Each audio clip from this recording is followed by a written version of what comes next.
What's going on, gang? This is Insecticidal. As you can probably tell by the title, I'm here to talk about soil mixtures. I'm in groups on Facebook and Reddit, and you see different questions on Instagram where a lot of people ask, how do I mix my own soil? Is this soil safe? And things of that nature. I'm here to tell you that it's always less expensive to make your own, because I see a 1 gallon bag of peat and perlite mix on Amazon for $12. That is crazy to me, when you can get a 3 cubic foot bale of peat for $18 to $20 at Lowe's or Home Depot. So today I'm going to show you the mix that I've been using here lately, and also show you how I mix it up, and you'll see that it's not that dramatic, and you can do it yourself and save money. All right, so before we jump into the how, these are the materials that we're going to use for today's video. This is the stuff I buy every time. The Premier Peat Moss, that's the biggest bale that I can find in my area. I'm sure there's some higher quality stuff out there somewhere. I just don't have access to it. And personally, I'm not spending 80 bucks on a bale of peat, to be honest with you. This is the silica sand. I get this from Agri Supply. About 15 bucks for a 100-pound bag. And then this perlite, which is in the brown bag, comes from Pike Nurseries. And I'll jump over here so you can see what this stuff looks like. The peat is dry, brown. So this is what when you hear a lot of people say you have to wet it, you have to wet this, or it will never absorb water. The water will just run right off of it. This is the coarse silica sand. I like this because it's a big grain size.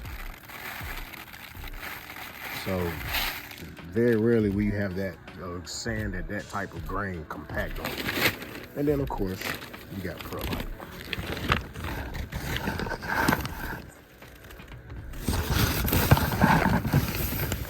Same thing with that.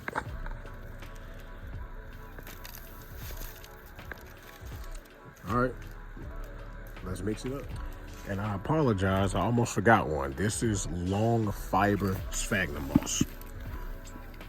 This is the stuff that comes in the dry bag. Some people sell it as orchid moss, but this is long fiber sphagnum moss. You ever hear somebody talking about that? This is dead sphagnum that they're talking about. The live stuff is green. I'll show you some live stuff. That's live sphagnum right there. All right, don't tell my fiance I use these plates for today's video, but just for measurement purposes, I'm just using this mason jar. And this is what people mean when they say equal parts or 1 part.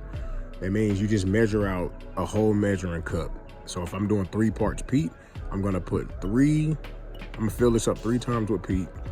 And then if I'm doing 1 part sand, I'm gonna fill this up 1 time with sand and then 1 time with perlite. And then mix all 3 of those things together.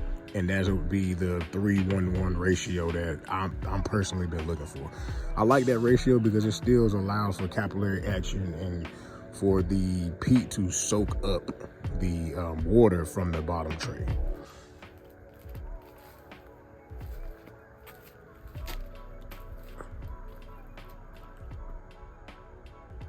All right, folks, so this is 1 part of each.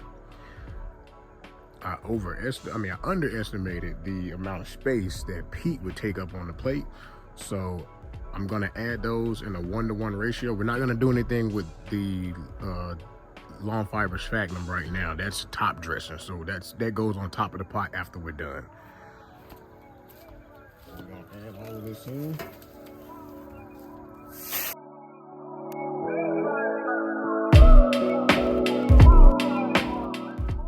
Folks, so we actually had some weather happen, and I went ahead and finished the last batch. So I'm gonna make another batch, mix it, and then show you what that looks like.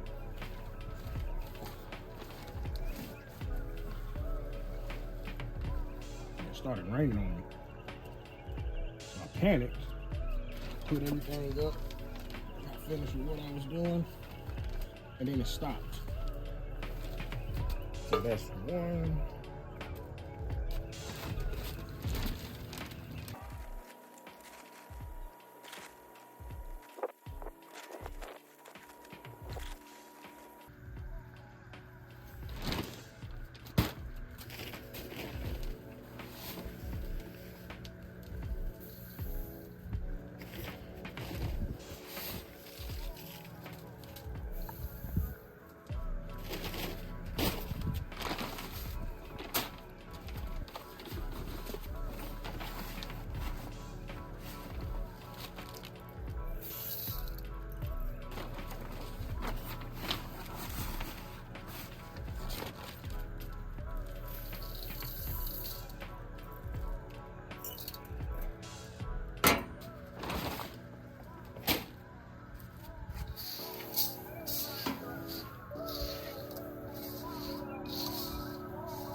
So I put that on the screen twice for a reason.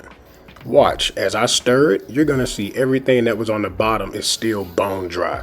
If you stick your plants in that media when it's dry like that, it will take the moisture out of your plants.